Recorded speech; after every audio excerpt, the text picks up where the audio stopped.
Lionel, is that you? There, I think I got it.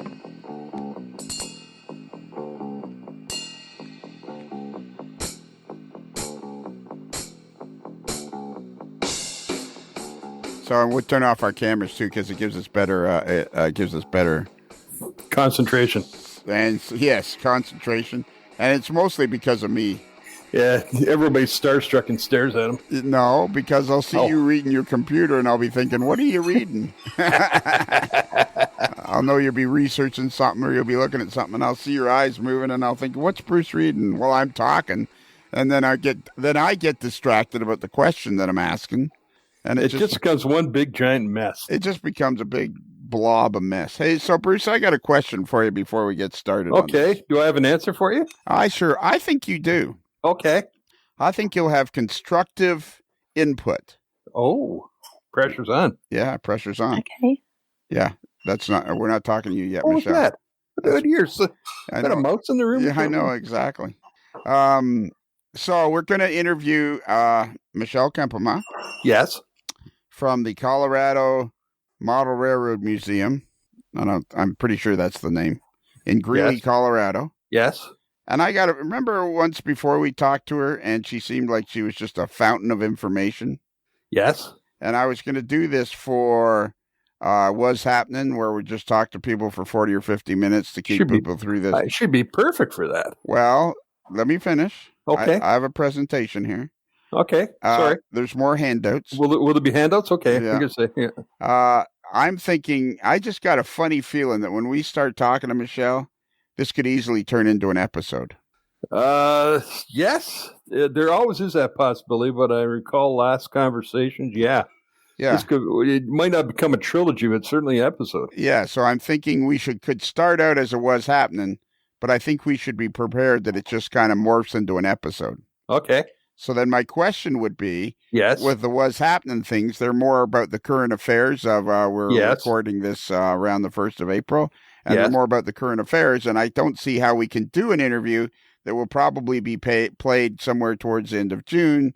I don't see how we can do an interview without talking about current affairs. So I'm asking, can I make a suggestion? Yeah, we approach this as it's going to be a What's Happening, right? And if at some point we're getting near the end of a typical What's Happening, yeah, we say, okay, now we're just going to morph it into an interview, so we can start out as What's Happening, finish as an interview, and the whole world will be happy. All right. So it'll be okay then if we play it in June, that it's still talking about what's happening today. Then I think so. People will understand. I think people are going to have to learn to understand because we're under a lot of pressure here at the old AML headquarters. Yes, it's everybody's under pressure. Everybody's under pressure, and then I think we're under just like that Queen song. There's your intro and outro. Under pressure. Yeah, exactly. But if you'd ever listen to the podcast, we pretty much already have our intro nailed down. I bet you somewhere there's a bad accordion version of Under Pressure. There's a bad accordion version of everything. Yes. All you got to do is look. Yes. Bad accordion version. Well, oh, there it is right there, Queen. Yeah. Yes. All right. So tonight we're going to talk to Michelle Kempema of the Colorado Greeley Museum, or Model Railroad Museum. Michelle, come on into the studio and say hi. Hello. And say hi to Good everybody. Evening. Michelle, I know you've talked to Bruce before, but this is Bruce, the moderately agitated mailboy. That is I. Hi, Bruce. Hi. I'm Lionel, also known as the Evil Overlord. Hi, Lionel. Yeah, or according to Martin Jenkins, who lives in Brisbane, Australia on the Gold Coast, he also refers to me as Captain Grumblebum. Which I should be annoyed at, but it's kind of cute, so it doesn't really bother me very much. I kind of like it, so. But I'm afraid to admit to that because it might catch on. So you can either call me Captain, Evil, or Lionel. Ooh, choices. Yeah, or LJ, I guess, because Bruce is used to calling me LJ, too. I've been watching so much Star Trek in the last 2 weeks, I feel like I should call you Captain. Oh, all right, okay. You've been watching the new Picard?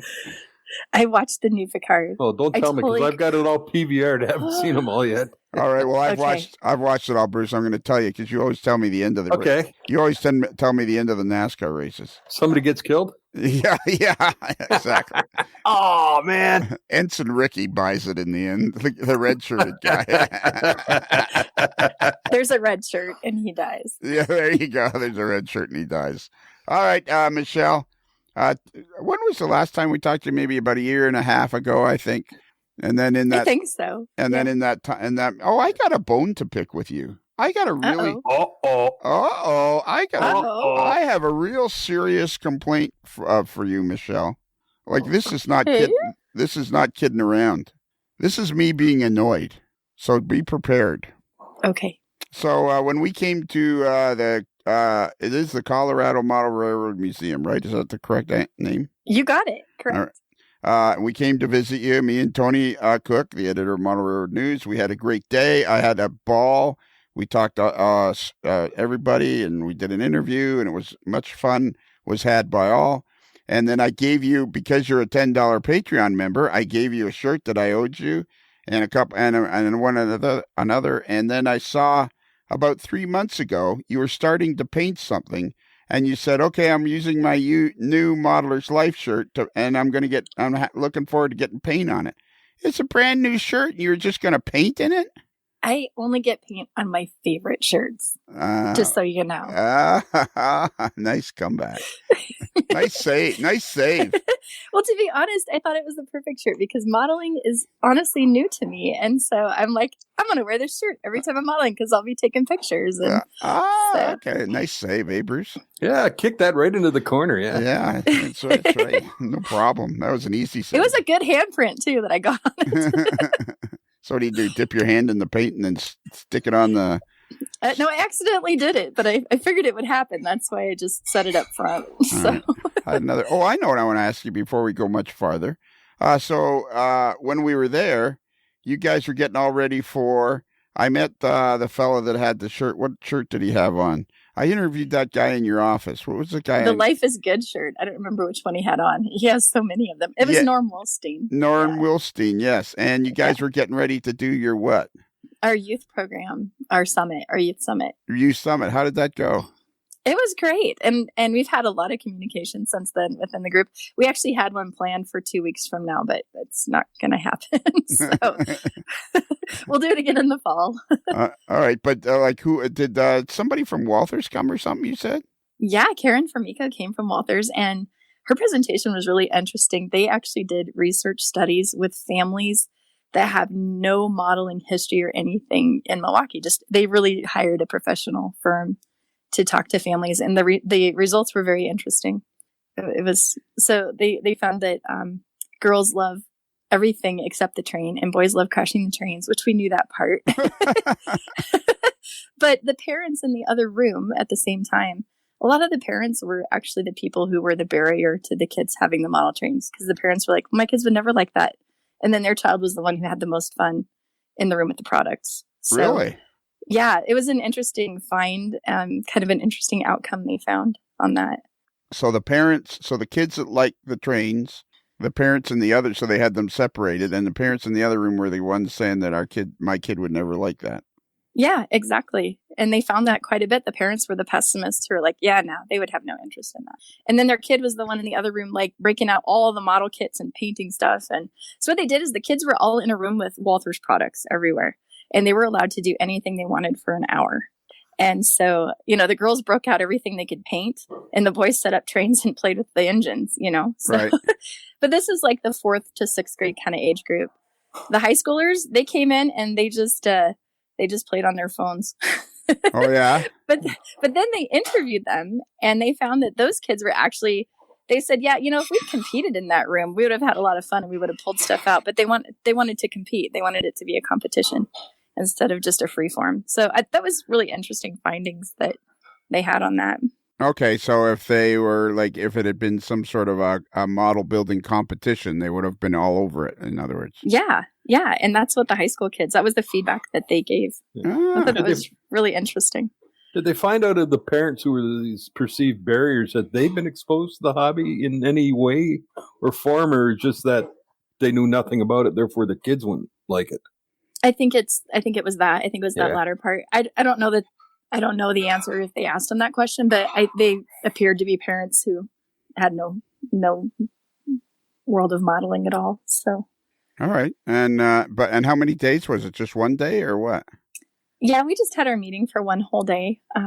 It was really good though, because out of that came a whole lot of conversations and things that we're doing. And we were planning to get together and create curriculum. Actually, what we're trying to do is be a resource for, say you have a club and you want to have kids involved. Well, you can't just invite a bunch of kids in the door without understanding liability, understanding like a checklist of all the things you need to do to get ready for that.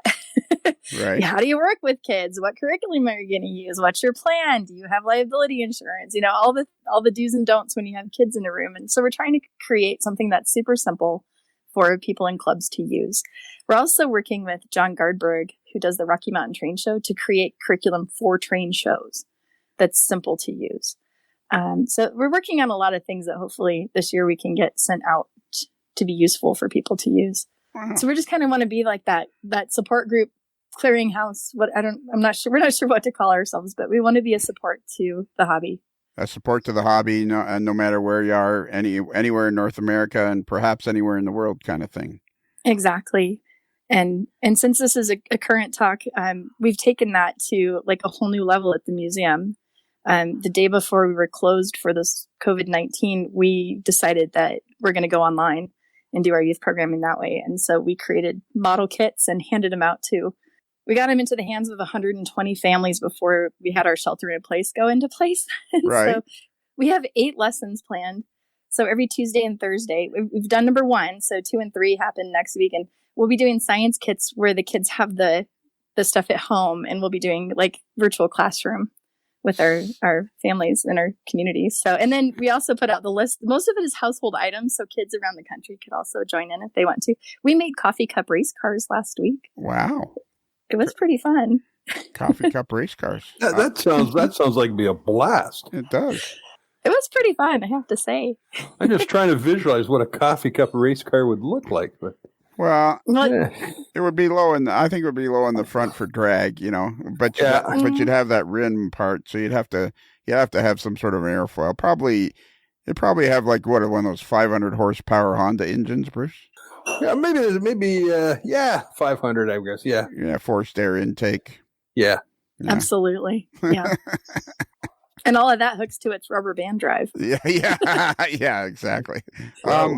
So you said you got kits into like 120 kids' hands. Like, how did you do that?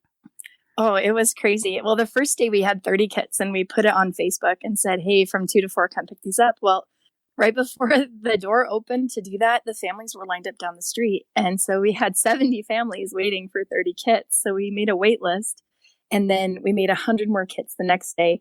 And we were going to hand them out the following day, but our shelter in place hit at 4:00 that afternoon. So we put on Facebook and said, if you can get here before 8:00 tonight, you can have one for free. So we had 80 families show up and get them in those 3 hours, the 4 hours that we had to do that. It was amazing. And what did the kits consist of?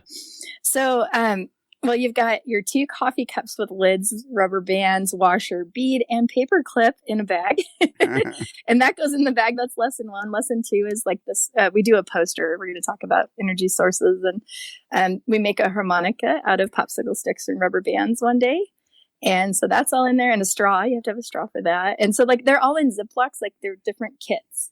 And one is a pizza box solar oven. So in that one, you get like foil and black paper and the things you need to make a little solar oven. So wow.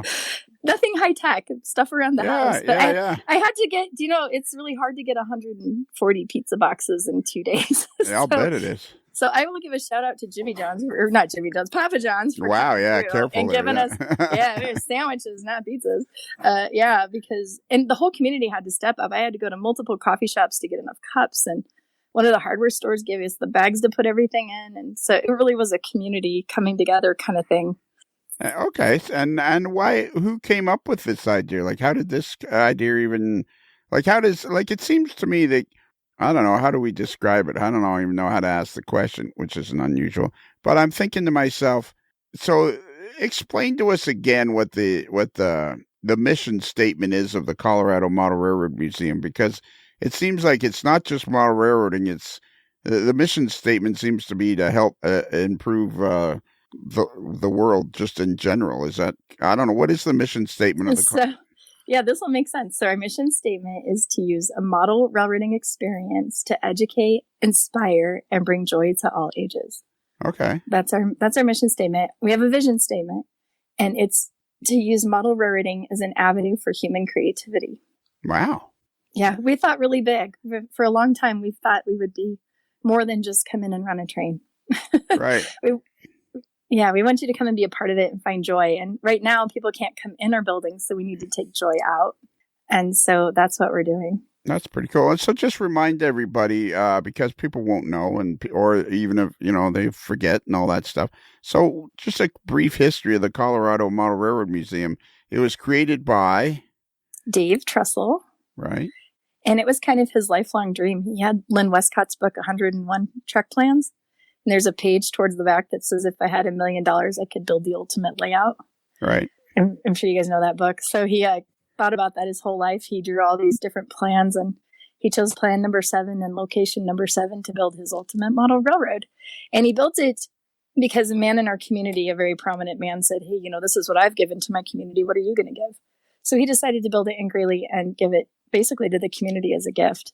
So that's kind of how it was built, or why it was built. It's a 5,500 square foot layout, and it's operational. It's meant to be beautiful scenery, but you're meant to be inside it while it's operating with the dispatcher and everything. So it's meant to be a model road experience. Yeah, I can attest to that it's you're inside it. That's for sure. I mean, it's fantastic layout. Like, I highly recommend everybody goes and makes a point of stopping and going to see it, because it's not anything you can really describe.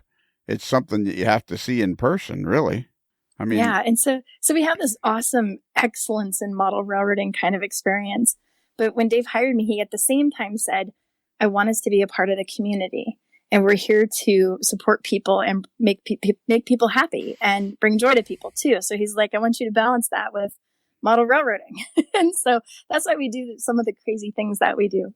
And give us an example of some of the crazy things that you do. Like doing science projects online, model trainees. Yeah, that's a good point.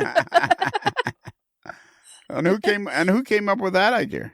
Honestly, Misty did. To be honest, I'll just tell you, my mom and I thought that we thought we had the COVID-19 virus because my niece had come back from Japan, and my mom got sick first, and that's the only person she'd been around. And so we were in quarantine right at the very beginning of all this, and the doctors thought we had it. They tested my mom, and it came back negative. So we did not have it, but we had 2 weeks of quarantine. And so Misty had to deal with all of this right at the beginning on her own, my brand new youth person. And so I'm talking to her on the phone and trying to support her. And I came out of quarantine just in time for that day when we had to build the 100 kits. So I have to give Misty a shout out for her work on this. And who is Misty? Misty Treffry is our youth director. All right. And so is she a full-time employee there? Or? No, she's part-time. And I really threw her in this last year. We hired her and I said, okay, you have 4 weeks, create preschool programming for the summer. And she did it. So we did Duplo trains. So how often do you have preschoolers there? We have them every Wednesday morning all summer long from 9 to 10. We do. Lego has an awesome curriculum for preschool, using a train to do programming and different lessons. Like, they use colors on the track to get the train to do different things. And so it's a pretty cool curriculum, and the kids love it because they build the train every week and then get to play with it. So. All right. And it's only an hour long? Well, with preschool, that's a long time. Yeah, it's a long time for me too. So now the whole museum is shut down, I'm assuming. Yeah, but we are considered essential because we're providing educational material for our community. I called our mayor and I'm like, can I still go in? He's like, yeah, go ahead. So we get to go in and do education, but that's it. Otherwise, we're out of the building. So who are you doing? There's no restriction on size of crowd? Oh, yeah. No more than 10 kind of thing. But it's just me and Misty. And then there's a little marketing company that we've worked with a long time, and they're really involved with the museum. They started Greeley Station on YouTube. It's just called Greeley Station. And they're doing our video productions. There's 4 of us in the building, and we're all they stay over on their side and until we're ready to film. We're trying to keep it, as clean and distanced as we can. So... All right, so you have a video called Greeley. Okay, now I'm getting confused, which isn't unusual. Because you know why I'm getting confused? I have to get Bruce and Michelle. I apologize in advance. Bruce, I apologize profusely in advance. Bruce hates it when I do this, but I have to get this out of the way, or I'm not going to be able to concentrate. You keep saying Misty, who's what is her title again? Outreach and Youth Programs Director. And the only thing I can think of is Clint Eastwood. Wasn't he in a movie called Play Misty for Me? Oh, I don't know. Well, that was at least a song, wasn't it? I'm gonna have to Google. You're gonna have to Google that one. That shouldn't take me too long. Play Misty. Yeah, it was a movie. Directed by Clint Eastwood. Let's see. Directed by Clint Eastwood, and it stars Clint Eastwood, Jessica Walter, and Donna Mills. And let's see, what was it about? Hang on, I'll go back to Wikipedia and find out. I'm glad I got this over with because I can't concentrate. Here it is, Play Misty for Me, Wikipedia. It's a 1971 American psychological thriller film directed and starring Clint Eastwood in his directorial debut. The original music score was composed by Dee Barton. In the film, Eastwood plays the role of a radio disc jockey being stalked by an obsessed female fan. Wow. And the film was a critical and financial success. There you go. And with Walter earning praise for her first major film role, Jessica Walter. Wow. There you go. So I had to get that out of the way. Play Misty for Me. Yeah, Bruce, have you ever heard of that? I have heard of the movie, but that was a long, long time ago. Yeah, it was. It was almost late 70s? 1971. Yeah, early 70s. Okay, yeah. Yeah. Did you not hear me read all that? You did? Yeah. Well, no, I'm looking at Greeley Station and okay, the YouTube station. We're working. You know what we're doing, don't you, Bruce? Yeah, we're multitasking. We're multitasking, and this is why we don't have the cameras on. Yeah, wondering what I was doing. Yeah, exactly. And as Hard Part says, this is why we can't have nice things. Yes. I wasn't alive in 1971. Yeah, would you believe me if I said I wasn't? No, because I was born in 72. All right. So you're not that old. Really, only old people are born in the 60s, the mid 60s. Like anybody, like if I was born in the 50s and somebody was born in the 60s, it's not unusual for those people to be friends or close friends, because they're not that far apart. It's just just different decades. I'm going down an awfully. There, I went down that path. Okay, so what are you looking at, Bruce? The Greeley Station YouTube channel. And what's it like? There's a STEAM's DYI program number 1, talk about potential and kinetic energy. That's 2144. That's all there really is. And it looks like they're making the coffee cup cars on it. I can see a picture of Michelle holding a couple cups stuck together with to make the coffee cup racer. Yeah, there you go. Okay, I better go look at it now. I better see what we're talking about here. It was pretty funny, I have to say. I've never been a trained teacher, so it was an experience.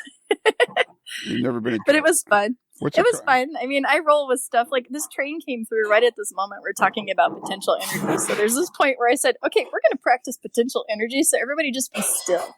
What are and then this train comes through like, wah, wah, and we're kind of cracking up because I can't be still that long. And they were like, okay, that was a good lesson of potential energy. It was really silly. What are they doing behind you, Bruce? I mean, it sounds like they're rebuilding the cafeteria. Oh, somebody's screwing around doing dishes. Wow, they sure are loud doing dishes. You have the loudest dishwashers on the planet. It doesn't matter where I go. I can't find a quiet place. Yeah. What's the name of the channel again? I got Greeley out. What's it? The next words? Greeley Station, Greeley Station. All right, there we go. Station. And it's also something that came out of this whole lockdown. Like they have media passes, so they're able to go and they're just trying to connect our community. So it's a new channel also. So we're pretty much the only programming. I think there's a veterinarian program on there. Okay. And then they're filming stuff like every day now, but it's kind of hard. So. Okay, now I'm about as confused as I possibly could. There's a what? So Greeley Station is something separate from you guys. This is a video production company? Yeah, and they just started at the same time we did. Okay. So with this, yeah. With Phil Van Druren. Mm-hmm. Okay, so all right. So that has nothing. These are just happen to be the guys that are your work. These are the videographer guys that you're working with. I will tell you, Philip Van Drunen did something really cool for the museum that he finished right as we went into this whole coronavirus crisis. We bought a Ricoh 360 virtual reality camera. Yeah, they're cool. And he did our layout. And so you can use like the Oculus goggles and you can go around our layout and you can look around. You can see the ceiling, the walls, the whole entire layout all the way around it on a train. It's really cool. Have you ever listened to this podcast? Well, I listened to some of them, but I started late, so I haven't listened to all of them. Did I miss one where you guys talk about this? Well, okay, but you must have picked up by now that really I'm like the dumbest. I'm dumber than a stick of butter. So now you're talking about Oculus glasses. What are Oculus glasses? It's those virtual reality goggle things you put on, like the big box you put over your eyes, and you're in a 3D world. Okay. All right. So you bought one of those cameras and you can use those. There's other cheaper 3D cameras now too. I want to get one. I got to get around. I see you're wearing a blue shirt. Oh, you're not wearing the Modeler's Life shirt now, are you? No, I wore the museum shirt that day. I'm sorry. But I was going to wear it on the next one. I'll wear one in one of the episodes. All right. Okay. So. And that's Misty beside you? Uh-huh. Have you ever heard of that Clint Eastwood movie, Play Misty for Me? I have now. You know what you got to do tomorrow or whenever you see her and talk to her again. Yeah. I totally will do it. All right. Okay. So what's new with the museum then? Well, we were about to release a 360-degree virtual reality video. We also have a simulator that we're releasing. So a man named Bruce Kingsley from Oregon built it's a Western Pacific locomotive, like the interior of one. Right. And the thing is, he did it with Digitrax on his own layout, and he had the camera would be the screen, and he really can control it using the locomotive throttle. He can move the model train on his layout. Wow. And it's really cool.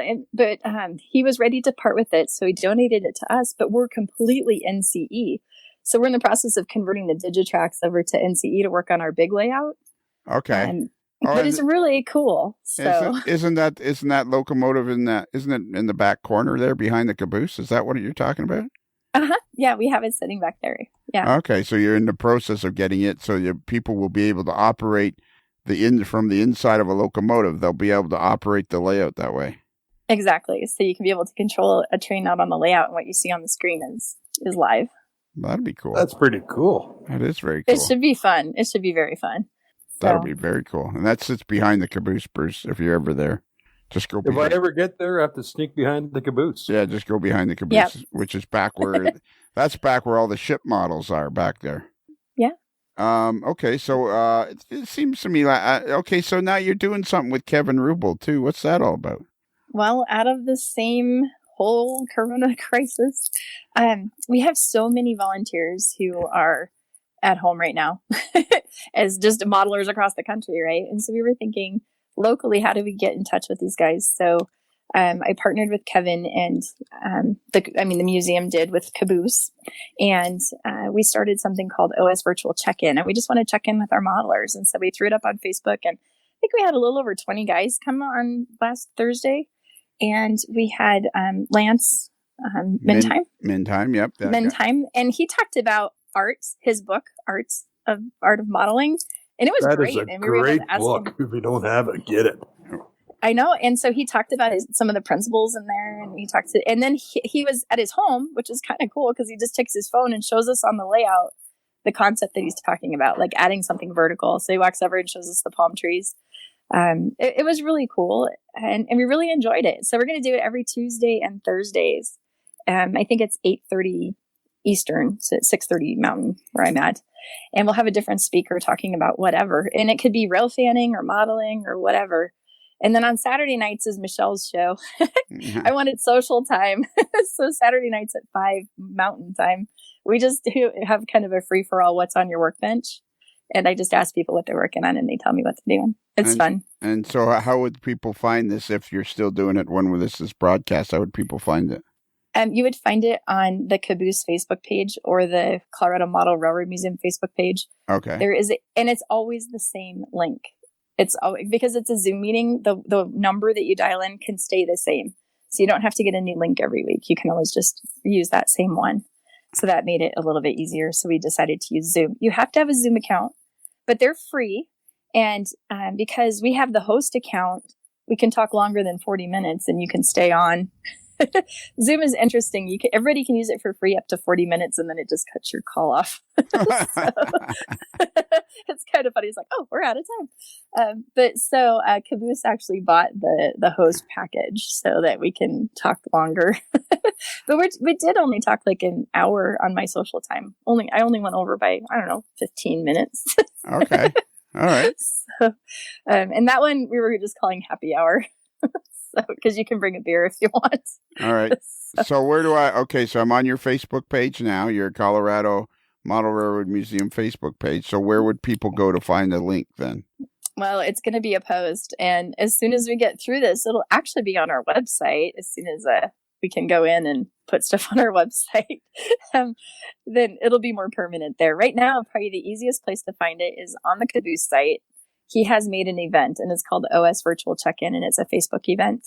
Oh, like on the Caboose website, Facebook site? Or Facebook, yeah, Facebook. Sorry, I said web. Facebook. Yeah, you did. I did. So, and you could also search for an event called OS. And I had to ask what OS meant.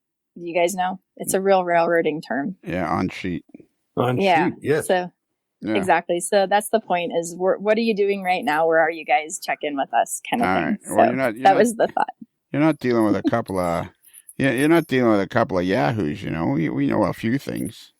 Well, I didn't know it, so I had to ask. But I learned. Okay, so yeah, all right. So now I'm on the Caboose site. Okay, there it is. I see it, March 31st.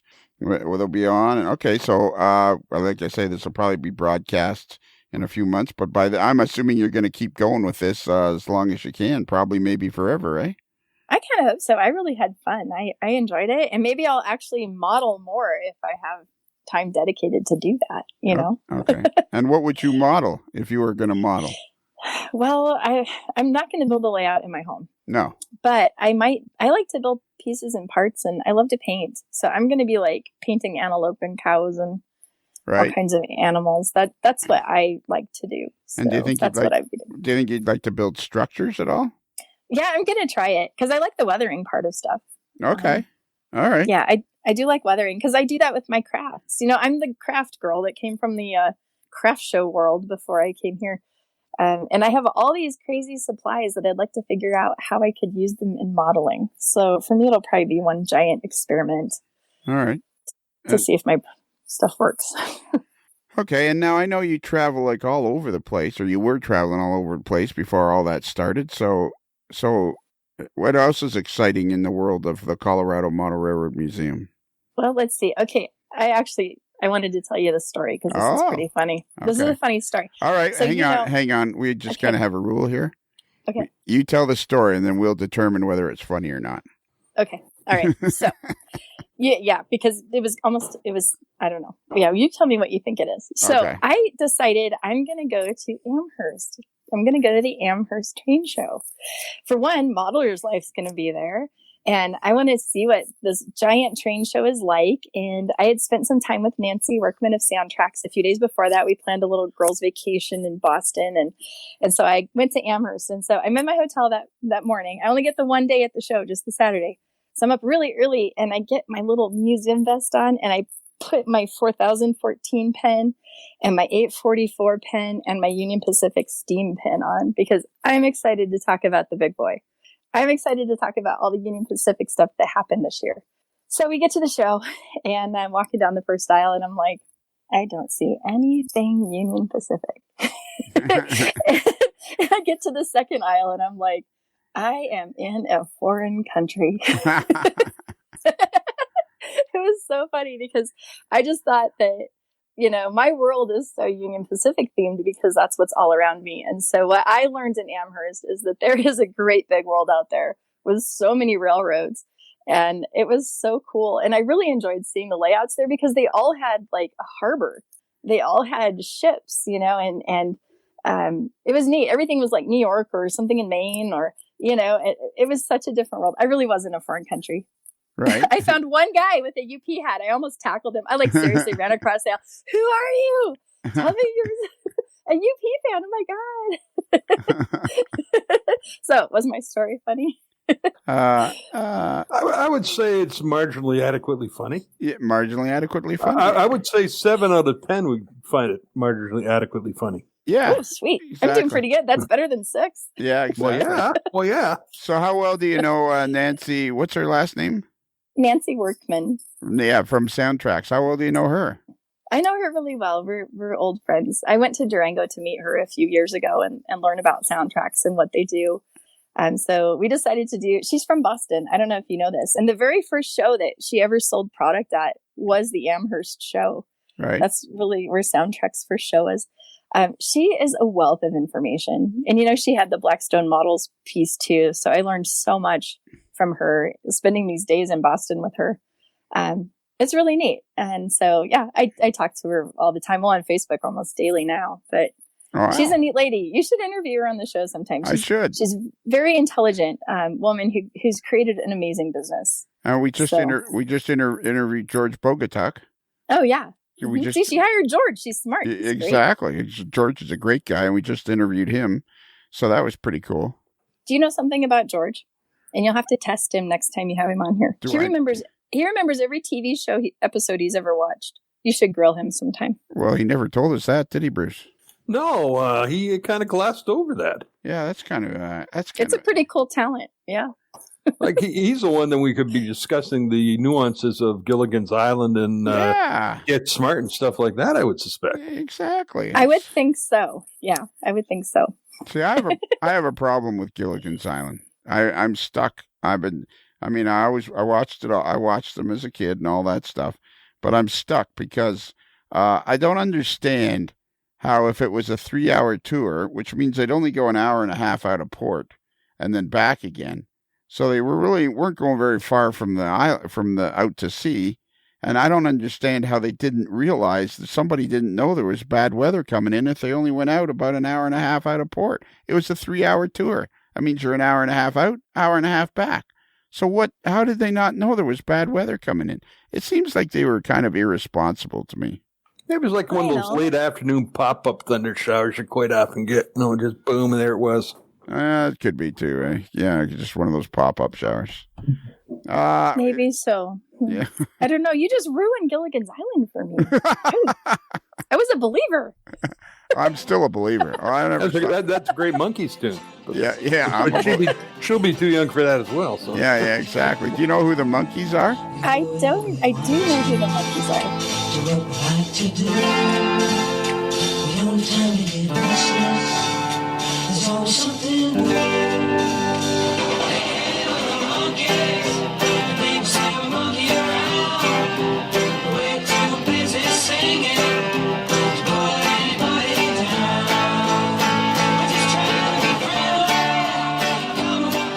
Hey, we're the Monkees. Oh, there you go. People say we're Monkees. Around. Yeah. I do, yeah. We're too busy singing to put anybody down. Exactly. All right, Bruce, have we pretty much covered everything, or is there something else you want to tell us? No, I just, the question I had is, when you're doing these things, okay, first question, what's the population of Greeley? 108,000 people. Okay, and then your things you do every week at the museum during the summer to keep kids entertained while they're not in school. You do a preschool program. What other programs do you do? Oh, yeah, we have the preschool program. We have one for slightly older than preschool that happens on Thursday mornings. We do Saturday tea track. We do T-track stuff with kids. You know, the N scale. Yeah, what is T-track? Explain to me what T-track is. I don't get T-track. I don't know whether I'm just too thick to understand it. I mean, honestly, the easiest thing to say is it's a modular layout in 1 by 1 foot sections. Okay, it's just N scale. they're wooden boxes, right? That you put together. They are, and they work good for us because the kids can make one and take it home and come back and make another one and take it home and come back. And mom's not upset because she can stack them up in the closet. You know, there's room. Right. Because real estate in the home is expensive for model railroading. Yeah, that's for sure. Good point. That's an excellent point. And how do you fasten the track to the boxes? Do you know? We do it. We measure it. It's all standard. We use like a certain standard where the track has to be on each box. The boxes that we started with at the very beginning were all truly just wood surface. But Woodland Scenics recently came out with one with styrofoam, so we can make like hills and carve rivers, and it's way easier with the kids. So this summer should be really fun with those too, to have a little different, a little more in depth. Woodland Scenics has their own version of T-track? Well, they're creating little modules for it. They're working with Cotto to create these modules that we can use that actually have you ever done the big Woodland Scenics kits? Like they're like 4 feet long, the 2x4s. Yeah. I actually reviewed one of those for Model Railroader years and years ago. 2 years ago, we went to the School of Innovation and did those with K through 4th grade kids. And we made an entire layout of those with the kids over 12 weeks. And so that's where we started with all of this. And that was not easy, I have to say. That was jumping into modeling because I'd never done it before and I'd never taught it. And the kids didn't know it was a huge experiment that turned out to be super fun. And so we loved that. So that's kind of why we thought, well, the kids can't take that home. Mom's not going to let them keep one of those. So that's why we chose the T-track. And so the kids just come in and make their own module, basically. And sometimes we'll do, we had them do a weather theme. So this one girl did a beautiful snowy layout. She did snow all over it. It was really pretty. It's kind of a work in progress, and we're always learning as we go because we've never done it before. For some reason or other, Bruce, I don't get T-track. I don't understand. I can sort of understand it, but I just don't get the whole 1 foot by 1 foot. Like, why bother? Why not make it like 1 foot by 2 foot or something? No, but you can. You can make it 1 by 3 if you want. They do make kits you can purchase for that.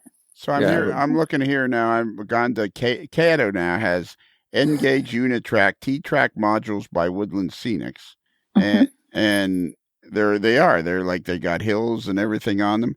And I don't understand this whole 1 foot by 1 foot concept. I don't get why not just build a friggin' layout like you normally would. For us, it's because we only have the kids for an hour. Right. For us, it works because we're time limited and space limited. But yeah, if you were going to do something, if you're really going to devote time, then we'll build a 4x8 layout with the kids. We also have one of those they can work on. I'm sure you do. But the T-track they can take home. So in the warehouse. So it's seasonal. So how many kids do you get out for each of these various activities? Well, the preschool class is limited to 12. And it fills up really fast. And then the T-track, it's just some kids come some weeks and not other weeks. So it's kind of in between. I think we have about 10 to 12 in that. Then when we go out to schools, we work with all the kids. And so we've done that a lot. We've done a lot of train days at different schools where we go in and we just break out different kinds of kits and things they can do. So it's really hard. Our education system is crazy different. The kids that we built those Woodland Scenic big layouts with from the School of Innovation, we said, what do you want to do next year? Well, they wanted to do Legos. So I wrote for a grant from an organization in our community, and they awarded us $10,000 to buy Lego kits. So we bought Lego science kits. And so those kids competed in the Lego First Mission to the Moon, and they built trains like they would be on the moon in the future. So it was really fun. We also did it with Boys and Girls Club. We did after school programming with them. So a lot of the kids that we work with, we don't have room in our building. So we have to go out. So we go to 3 different Boys and Girls Clubs and do their after school programming right now. So it's a lot. That's impressive. It is very impressive. But that just still doesn't explain T-track to me. No. T-track. Yeah. I don't even know. I don't know how it got its name. I'm not sure why they called it T. And it's based on Cato's unit track, which I think our buddy Gordy Robinson would know something about that.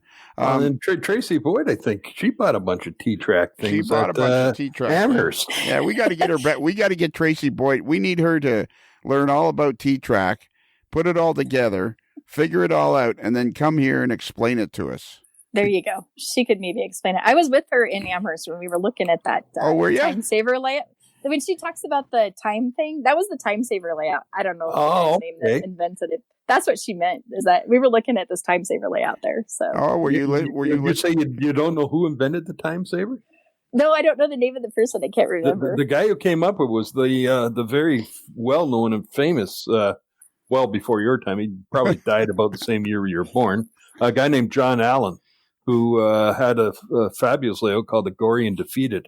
And I have seen part of his layout at the San Diego Model. Yes, they have an exhibit on him. They put that in there. Some of the things he died, I think, in April 72 or April 73. I'm not sure the date, but a week after his death, his crew came over to operate the layout one time, and then later that night, the house got fired and the layout was pretty much destroyed. So there were some things salvaged from the layout, and one of them was the time saver plus some cars and things like that. And some of those are at the museum in San Diego now. But the time saver was something that he came up with as just a game to play with his buddies after they'd done an operating session or, at a convention or something like that. So that's cool. Thank you for connecting that dot for me. Yeah.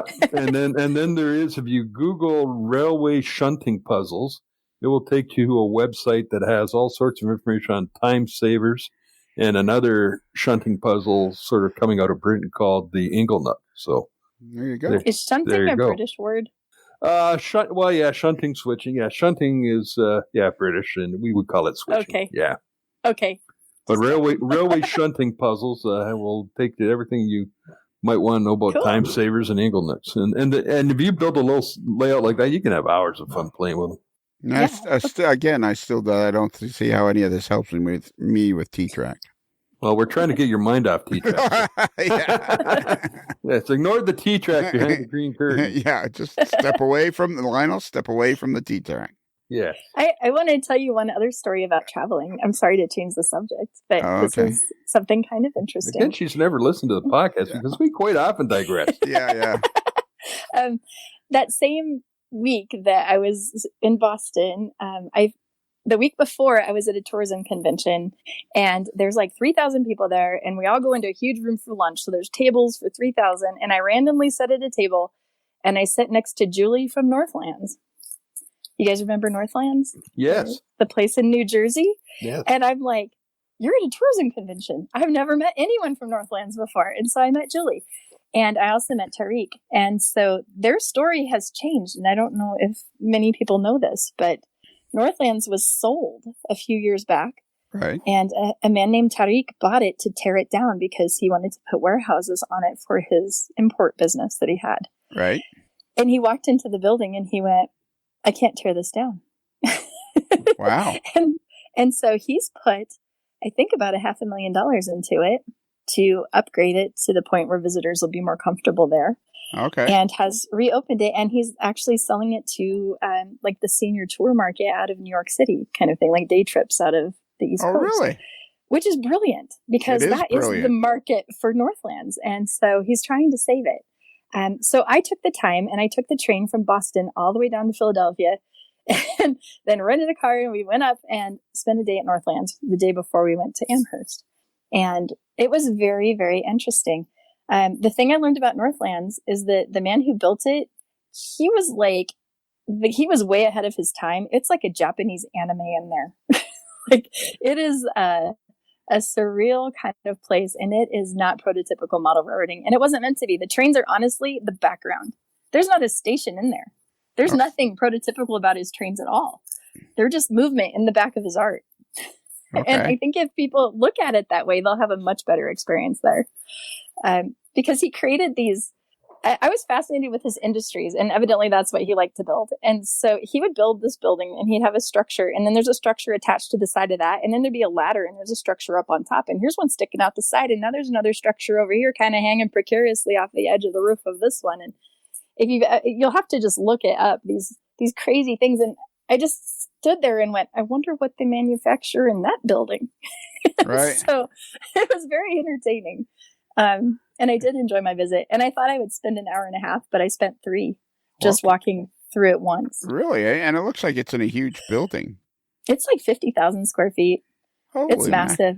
So and there's places where you can see almost 3 stories high. He's built all these levels. Right. And so it's pretty crazy. I mean, for the prototypical model railroader, if you are set and you're a rivet counter, this place will be torturous to you. Okay. But if you can just use your imagination and try to visualize these crazy worlds that he built, it's really fun to see because it's pretty cool the height that he used for things and the depth of his valleys, and his trains are only 5 cars long and they go really fast. And I forgot what company it was that provided all of the locomotives. It's a company that's up in New England, so I'd never heard of it before. But this company provided all the locomotives, and when they would die, they wouldn't fix them; they would just put them underneath. And so there's this huge wall of locomotives under the layout. That's just amazing. Really? Eh? Yeah, but it was interesting the maintenance that it takes to keep that place up. I know what it takes to maintain a 5,500 square foot layout, and it's almost a full-time job. And it's expensive to maintain ours. So I can't imagine what it is to maintain 50,000 square feet of layout, No, exactly. And the building's huge. And I was going to ask a question. Don't tell me. Let me guess. It's $30 to get in. Yeah. The prices. That must be an East Coast price because we're only 10. An East Coast price. Give me a break. I want to ride the train from Philadelphia to Boston or from Baltimore to Boston. That's what I want to do. I think that'd be cool. I loved it. Do it. It was amazing. So, and then, so you went to Northlands, which is outside of Philadelphia. And you know who else is outside of Philadelphia? Is a fellow named Tom Jacobs. I didn't know that. Yeah, exactly. He's building a destination layout. He just doesn't know it yet. We keep telling him, but he doesn't realize he has a dedicated 20-foot by 36-foot building. He's building a 22-level mushroom layout in. Oh, cool. All about the Reading Railroad. He calls it Reading, but I call it Reading. It's called the Cross Line. So anyways, that's what he's doing. So then from there, how did you get to Amherst from there? We had rented a car. One of my board members flew to Philadelphia and picked me up at the train station in a rental car. And then we drove back up to Amherst. So I made this huge circle, and then I flew back home out of Boston again. There you go. And what airline did you fly on? Southwest. Oh. Mm-hmm. Did you meet Tracy? I look for her every time I look for her, and I wish that I would actually get her on a flight. That would be the best. It would be. You know what I've decided after this whole schmozzle is over? I'm just going to show up on some flight somewhere. I'm going to just fly every plane that Southwest has, just so I can show up without her knowing it. And just walk on the plane and see what kind of reaction I get. See if she even acknowledges that I'm there. That would be fun. Honestly, Southwest has a program. So if their employees volunteer 40 hours with a nonprofit, that nonprofit can receive a free ticket. Oh. And so I actually flew Southwest on this trip because it was all museum promotion and museum related. And so that was a free ticket from one of our volunteers. It's a cool program. Okay, so one of your volunteers works for Southwest? Our locomotive guy, our locomotive team lead is John Kruger, and he's a pilot for Southwest. See, now she's starting to get more interesting again, Bruce. This is This is kind of like going on a roller coaster. It is. It's like you got to ask the right questions to get up and down this roller. Now we're getting back to more interesting stuff. Are you not full of queso, are you? Queso. You haven't looked at my Facebook page. I have a meme that says I'm really not okay because I really miss eating at my Mexican restaurant. There you go. So with my queso and chips every week. Yeah, queso and chips. You've been loading up on queso all day, haven't you? No. Well, because the other problem, yeah, maybe, yeah, maybe, yeah. She's coming down. She's coming down off a queso high. She's got the little rubber spatula scraping around the bottom of the big jar. Yeah, something else you need to know about Tom Jacobs. He's got a queso fix. And no name gummy bears. Yeah, dollar store gummy bears. Dollar store gummy bears. And if you catch him on a day where he's been loading up on either queso or dollar store gummy bears, he's like, hey man, and he'd be trying to have a conversation. He's just, it takes him a while to get out of the queso fix. So you kind of sound like, now we're starting to find out about. Now it's making sense. Yeah, it all starting to make sense now. So, okay, tell us about this guy that's a Southwest pilot, and you ended up getting a free ticket because he donated 40 hours of his time to the museum.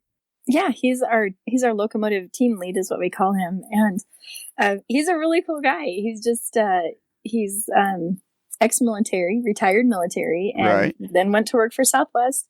He lives nearby, and so he comes by all the time, and he fixes our locomotives. Our layout is specific to a location, and a lot of the railroads that we run on it, you can't buy those locomotives anymore. So we have to fix them and fix them and fix them again, and then, put them back together and hope they hold together and keep fixing them. And so our locomotive team, they work amazingly hard at keeping our whole fleet running. And so, yeah, John actually, he lives in the next town over, and sometimes he even rides his bicycle. All right. And so he's one of those guys, kind of like Chris, he's a bicycle guy. Yeah, right. Exactly. And do you know any other bicycle guys whose Facebook posts you happen to follow? Oh, I'm trying to think. Yeah. I have so many. Never mind. Sorry. Can I offer? Oh, I do know Lionel. There you go. The captain has a bike. The captain posts every day where he's at and what day it is. So there you go. Yeah, Captain Grumblebum. Yes. So what's John's last name? You said John, right? Yeah, Kruger. Okay, so what does it mean to be? So does each department have a lead guy? Is that what you're trying to say? Oh yeah, we have. So when you have a museum I'm the director, and I don't know modeling that well. I'm learning. And then I'm the only one who actually crosses over into the modeling world of our staff, because we have front desk lady, Facebook girl, gift shop girl. So we have, our staff is all focused on those things. So we have no staff to run the railroads. So we divided into management teams, and we actually have a managers meeting once a month too. And so we have a rolling stock team, a locomotive team, maintenance team, buildings and grounds, IT, electronics, what we call docent, and they're the guys who are in charge every day. And we have like a day manager every day, and they wear a red shirt. If you ever come in the museum, there's always a guy in a red shirt, and he's really in charge that day. And so we have kind of like this system. Could I ask you a favor? Sure. Could you talk a little faster? Sorry. You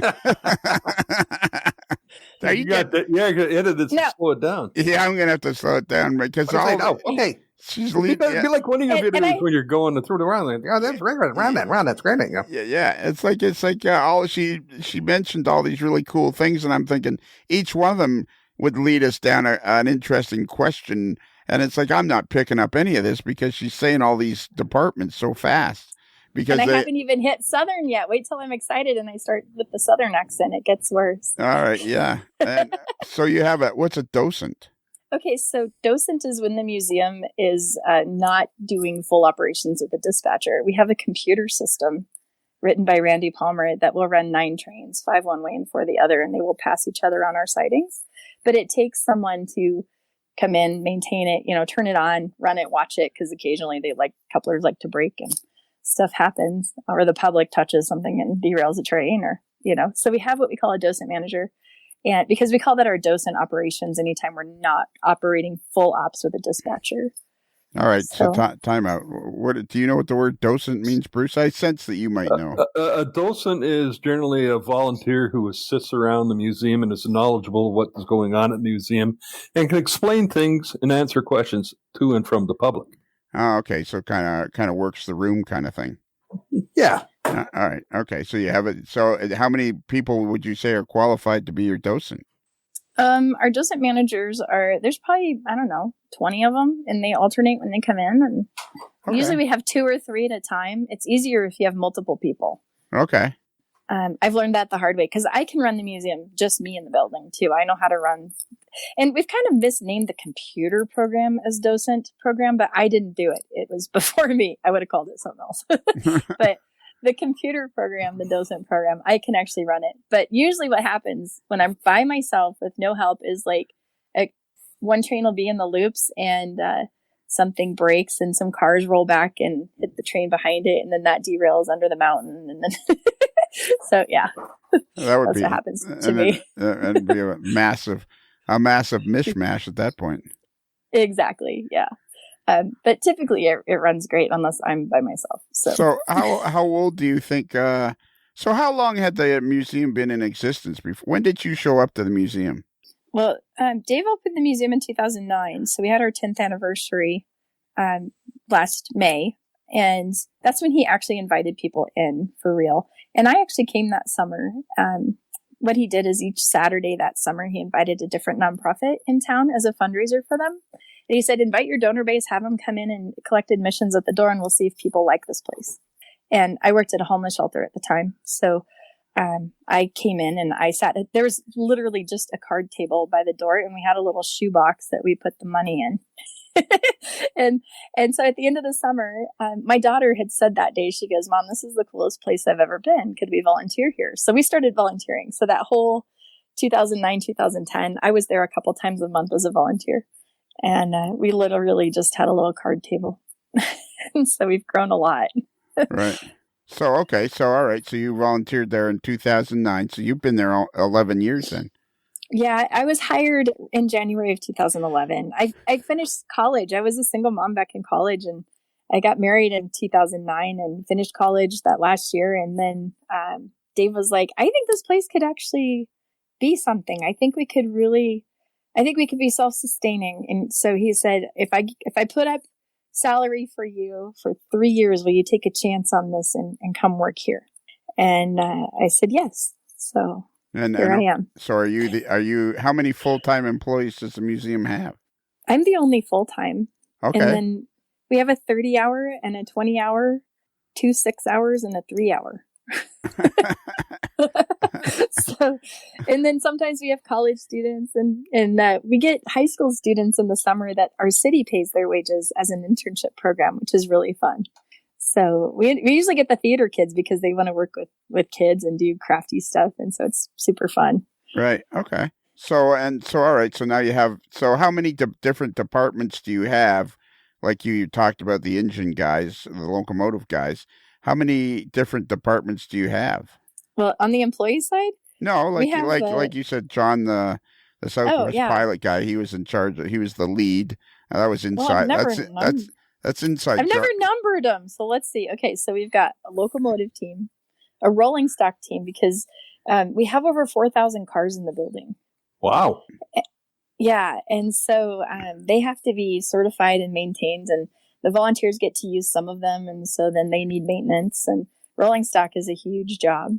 And they have a desk. There's actually a space. They have a space for themselves. And then across the stairway from them is the locomotive space. And that's where they can program things, work on the locomotives. And then we have cabinets in there. And if you ever visit the museum, ask for me or someone to show you the locomotive cabinets, because we just have these metal cabinets, just shelves and shelves of locomotives. And it's our backup stock. It's pretty fun. I remember you showing them to me when we were there. Yeah. So in our little tiny teardrop room, yeah, where the computer is too, it's all crammed in there. And then the electrical department is also in there at that other tiny desk. And that's pretty much Daryl, and he's doing projects right now, lighting the buildings. And he does all of our Arduino stuff, like the chickens. That was a little project he did. And so he's always working on something on the layout. So we have our electrical guys. We have track guys. They don't really have their own department, but there are guys who work on the layout itself, check the switches. Did you just say you had chickens and Arduinos? Is that what I heard? Yeah, you know what? I'm sitting here and I'm sitting here. Arduinos and chickens are going, huh? I'm sitting here and I'm thinking, Did I just hear her say something about lighted chickens? I heard Arduinos and chickens by my I know, that's what I'm thinking. I was kind of like... So now the question is out. What is an Arduino chicken? Okay. An Arduino chicken. Does it come in extra crispy? I don't know.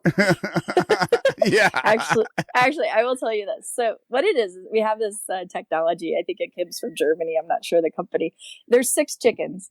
And they're on this little circle, and underneath it is an Arduino, and the Arduino is the computer program little chip underneath it that makes the chickens peck the ground randomly. Oh, okay. Okay, and so we have that in our layout, and then Daryl actually wired another Arduino in there to add sound, so our chickens actually cluck. They're all cluck, cluck, cluck, cluck, cluck. But one day I came in, and there was actually a food truck, a chicken food truck next to our chickens, and I'm like, guys, we're public place. Can't really have that out. But it was pretty fun. So yeah, that's the chickens. Well, see, now here's what you'll have to do, Michelle. You're going to have to get pictures and description of that up on your Facebook page so we can see your Arduino chickens. Yeah, exactly. Okay, I will do that. I'll put it on the Modelers Life. I think I've got it on my phone. If not, I'll film it this week. Put it on put it on the Friends of the Friends of the AML pot. What's it called? Fans of a Modelers Life podcast. Fans of a Modelers Life podcast. So put it on that page. Okay, I'll put the chickens on there. You know what, Bruce? Yes. We're morphing into an episode, aren't we? Well, yeah, well, this is what I want to address this because I feel like, we've got a lot of great people that contribute to the modeler known as Kelly and Tom Jacobs and Hard Part. And we got so many people that, and Kaylee and all those people that help keep the podcast going. Yes. But I'm thinking about we may have to implement some sort of a hard and fast rule. Okay. About queso intake. Maybe we can start queso anonymous or something. Or like if you had queso within the last 6 hours, you've loaded up on queso, you can't do it. You can't be on air because we can't. It's hard to handle. You'd be over the limit of queso. Yeah, it's hard to handle that transfer from when they start to come out of the queso overdose. You know, the queso coma, as you call it. It's hard to handle where you're going from that because now we're like, oh. Okay, now we're, it's like, okay, maybe maybe it's me. You know what? Let's assume it's me. It's okay. Okay, so you got chickens. Yeah, do we know chickens that go around pecking things? And making noise. Exactly. So how many members does the club have exactly? Oh my gosh, you called us a club. We're not a club. Oh, yeah, right. That's right. No Arduino chickens for you. Yeah. No, we love clubs. We're made up of mini clubs. So we do love clubs, but we're not a club. You're a museum. We're a museum. So there's different things. So if you want to know how many volunteers we have that run the railroad, it's typically, we have about 75 that are active that come in at least once a month. We have modelers from New Mexico that come 3 times a year. We have a guy from Iowa that comes at least once a month. Usually brings some few friends with him. Our volunteers come from Cheyenne, Dakota Springs, the local guys. That's what we consider local, is like the Rocky Mountain region. Right. Yeah. And if you want to know how many museum members we have as far as membership program, we have over 250 families that are members of our museum. Wow. Okay, and how do you explain it? What about that Derek Tucker guy? What's he? Is he nothing but trouble or what? Oh, I love him. He's a volunteer, so he's one of those 75 guys that come all the time. He comes like once or twice a month on Saturdays, right? And he's just so fun. Yeah, and because Bruce, when I went into the museum for the first time, I don't think I got 30 feet inside the door, and Derek comes up to me and goes, "Hey, Lionel. My name's Derek Tucker," and I recognize the name from writing in and other stuff. And he says, "I'm a Patreon member. I listen to the podcast all the time." And I'm like, "Wow, cool." So that was really cool to have happen. And then I thought, well, eventually when we get Michelle alone, we can ask him, like, what's this guy really like? Is he just a load, or what's the deal? Yeah. Honestly, he's like the happiest person I've ever met. He's always smiling. I know, always. That's the way he struck me too. Yeah. And then I said to him, what would you like different about the podcast? He said, make them longer. And I'm like, holy mackerel, buddy. Although he must be in heaven right now. He's getting them every single day. Yeah. Yeah, exactly. And I miss the guy. I miss, since we're closed right now, I really miss it. I didn't realize how much I missed all those guys. There you go. They're like my family. Absolutely. I can well imagine. And how long has the museum been closed? Well, we've been closed for 2 weeks now, and we're going to be closed for the entire month of April. Right. Wow. For this thing. So sure, it's 6 weeks for sure, and maybe longer. And maybe not. And hopefully by now, which is because now we've gone from what's happening to back to an episode. We went to the bottom of the valley and then all of a sudden we picked up speed. And so now we're back to an episode. So probably they won't hear this till the end of June, but by then you'll have been open. You'll have had all kinds of people through. It'll be great. It'll be great. It'll be great. So, okay, so you've been closed for 2 weeks. And all right, so you miss all the guys. All right, so the different departments then, how do you pick a guy that's going to be in charge of a department? How does that come about? It sort of just happens. Like, I kind of grill people. Like Derek, he doesn't know, but he's going to be something. Derek, be ready. You're going to be something, buddy. Yeah. Like as soon as they retire, I'm like, oh, so you've got more time. Yeah. And they get sucked in. And we're like, so which of these departments are you going to work in? You know, honestly, the guys are amazing. They kind of show up, and what we're trying to do is make each of these departments 2 and 3 people deep, so that we have that sustainability. Because some places we only had the one expert in that area, so we're trying to get them to teach others, and so it's been really neat. So a real dedicated group of people. They are so amazing. You know, most of the guys in there have more than 2,000 hours, 3,000 hours. Yeah, it's a dedicated group. Some have 7,000, 8,000. Holy mackerel! So, yeah, like Steve and Randy Palmer have been there since before it was a museum. They used to travel with Dave on his traveling layout. So they're almost 10,000 hours at this point. And how do you keep track of the hours? Is there a sign-in book or something? Yeah, they have a little card they fill out. And then, of course, Randy, being the computer genius that he is, he created all of our programs. So we use a database for everything. So we have a volunteer database and a membership database. And so, yeah, we keep track of their hours. And they fill it. So when you're a new volunteer, if you come in, you start out on a yellow card, and that's where your hours go. And then anytime you come in and do something that's not running trains, you get a blue card. And on the blue card, you put hours like I pulled weeds for an hour, or I went to a train show and worked at the booth, or whatever. And when you have 100 of those hours and 100 yellow card hours, then you can bring a personal train. Oh, okay. That's how that works. Because everybody's like, I'm going to come and bring a train. I'm like, no, you're not. You got to give a little bit more to the museum. But it's really neat because then they're so invested that they're so excited. Yeah. And they have amazing trains. Our volunteers have way better trains than the museum does. Right. And how hard is it to enforce the rules, or does everybody get along pretty well and everybody's pretty easy? Like, do you have to sometimes go be a little more firm, or is everybody pretty much on board with the way the thing runs? Well, let's see. There have been a few bumps here and there, and it's definitely been a growing process, you know, and sometimes I'm like, wow, things are going so great. And then it's like, boom, all these rumors come up, and then we're like a whole bunch of junior high girls. But all in all, I think we've come to the point where we're kind of like a big family. Like, we know that some people have good days and bad days. And in the end, I think the guys are at a point where they trust me that my intentions are truly for the best of the museum. So if I say, you know, no, you can't do that, I'm going to say why. And it's going to be not a personal thing, but it's about the museum. And so I think because we have a common mission, and this is, I think, where it's different than clubs sometimes and keeps a lot of the drama out, is that we're here for this mission. And so if what you're doing is causing a problem for that, then there's the door over there. Wow. So because you're not being productive or helpful to the mission today. So if you're, you know, you can come back, but so yeah, to answer the question. So have you ever tossed anybody? Yes. Wow. She's tough, Bruce.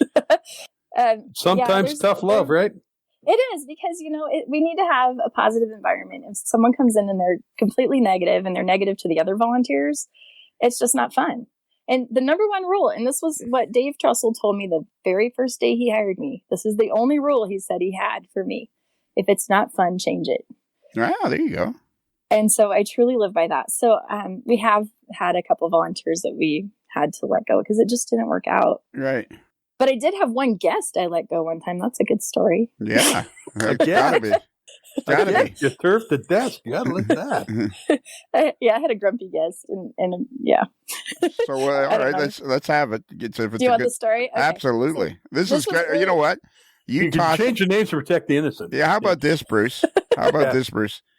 Even before she tells the story about her tossing somebody out onto the street, I'm going to already declare this is a good story. I'm thinking anytime you can toss somebody, probably yeah, good. Yeah. Well, I tricked him. I didn't actually physically throw him, but I did trick him pretty good. So, all right. Okay, so I'm front desk because this is back when it's just me, right? And this guy comes in, and he might be an older gentleman, and I'm not stereotyping or anything, but he was a little grumpy. Okay, so he comes in the door and he says, $6? Why would I pay $6 for this? What am I going to see that's worth $6? And I said, well, I told him what it was. And I said, you know what? I'll even give you $1 off today, just because I want you to have a great experience. And so he pays, and then he's like, well, where's my private tour? I need a private tour if I paid $5 to get in here. So I take a deep breath and I'm like, you know what? I will walk you to the top of the mezzanine and tell you how the museum started since there's no one in line. And so I walk him up the stairs and I'm telling him about the museum. We get to the top and he's like, okay, so now where's the coffee? I should at least have coffee for this lousy experience. And so I'm looking at him and I'm like, this guy, there's no winning. I realize I'm totally in a losing battle. So I just walked him around the mezzanine and I'm talking to him and I'm like, just follow me. I want to show you this. And I walked him down by the caboose and I said, no, come this way. And I walked him back and I walked him by the front desk and out the front door. And I said, there's Carl's Jr. They have coffee. And then I stepped back in the building and shut the door. Nice. And he didn't come back in. So. Sweet. Yeah. So it's the old trick. I told Dave Trussell and I'm like, you can fire me now if you want because I did this. And he's like, no, you did the right thing. Yeah. So, yeah. Well, I've been on the other end of that tour. You gave Tony and I a great tour. It was a spectacular day that we had there. We were pooped. We were completely worn out after we had spent a day with you and all the great stuff we did. We had so much fun, and you were so much fun showing us around all the stuff.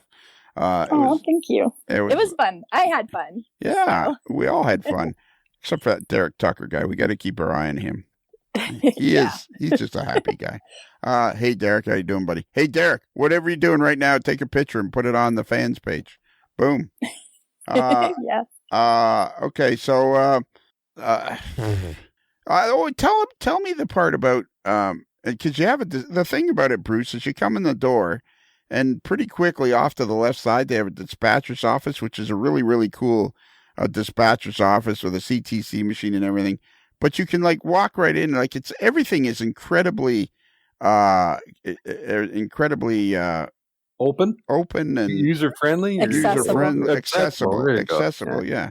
And it's just so tell me about how you were saying basically it's not that hard to become even if you lived in, I don't know, wherever, in the farthest corner away from, you lived in Maine or something, but you knew you came out there once every 2 years, you could even eventually work your way up to being some sort of an operator, even if you came that irregular. Yeah, absolutely. Absolutely. Our volunteers come from all over the country. Yeah. And basically it's a 2-day training. So we ask that you can spend the weekend the first time you come. Right. And you go through a training program. You do basically 2 runs as a conductor, 2 runs as an engineer, each time with a different volunteer, because they all have different perspectives. We have 138 signals you have to learn, Holy mackerel. Yeah. So it's not like you can just walk in and run a train easy, because it goes in a tunnel, and God only knows where that comes out if you don't know what you're doing. And so we have this program. And then basically, if you don't come back for a whole year, we'll have you do 1 run with somebody when you first come back, right. And just so that you're comfortable again with our site. And if something's changed, or, we've changed this or that, or different light rule or something. Right. But it's super easy. And the way it works is we have an email, and it's another team we have that manages our email systems. We do a crew caller. So on a Monday, the crew caller goes out if you want to volunteer that weekend, you reply before Wednesday. Tell us what day you're coming.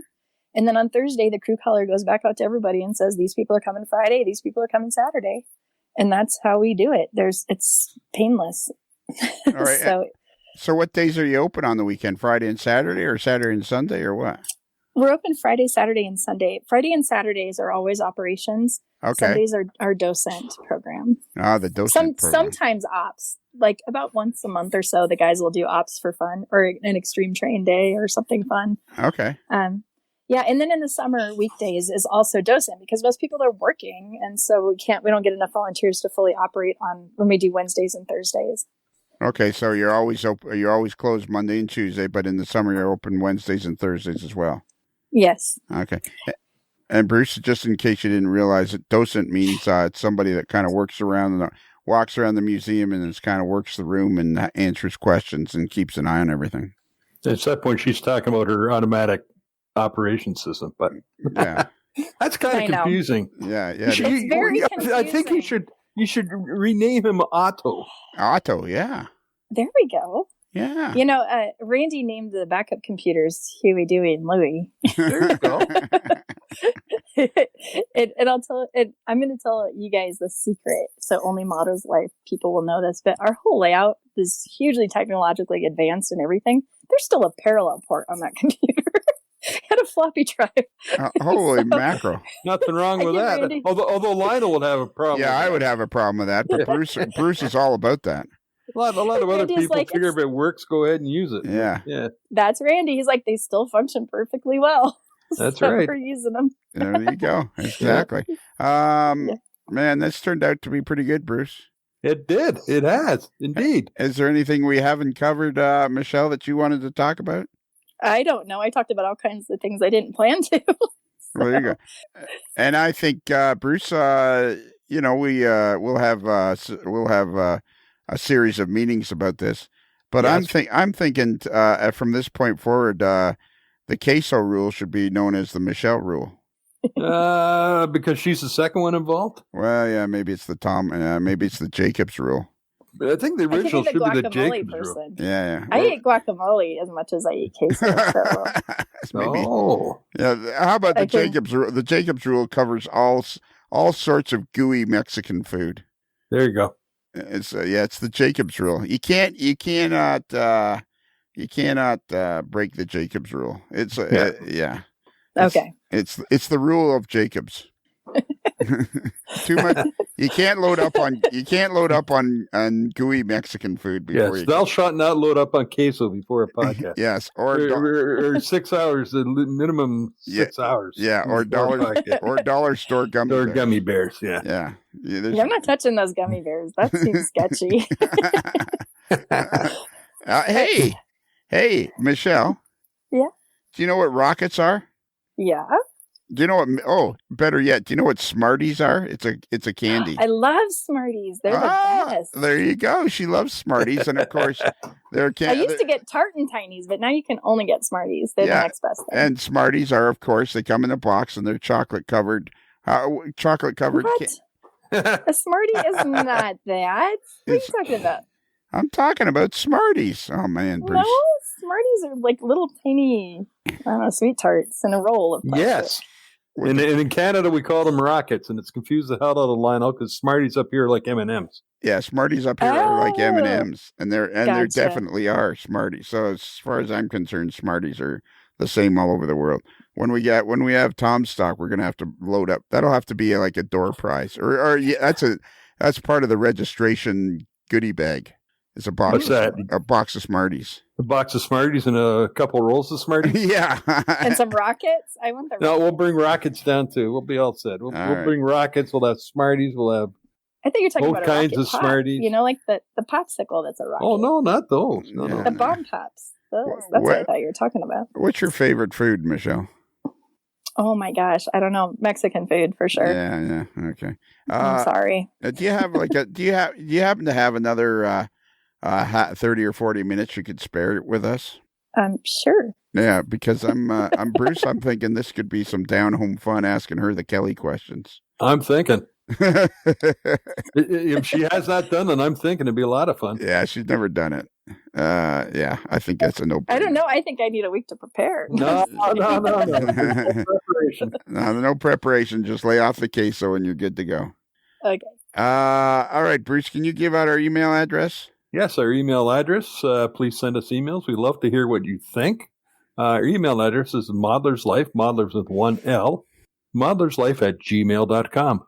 And we have a website, Michelle, it's amodelerslife.com. If you go there, you can see the list of the most recent shows, the crew, some other stuff. There's other stuff up there. There's all kinds of stuff on the website that you can enjoy. And I think that's pretty much it. I think I just got to get all the correct paperwork and we'll be ready to go. Because we're not after. So did we cover everything you wanted to talk about, Michelle? I think we did. Yeah, I think so. I had fun. Did you have fun? Yeah. Okay. I especially had fun when she came out of that queso high. Yeah. That's when things got right entertaining. Yeah, exactly. All right, Michelle, at the end of the program, you have to say happy rails to you. Okay. Okay. So at the appropriate moment, and you'll know when that is, you just have to say happy rails to you in your best cheery voice. Got it. All right. Well, Michelle, as we close the barn doors on another episode of A Modeler's Life, and the sun slowly sets over the back 40, I guess there's nothing else left to do except for you to say, happy rails to you.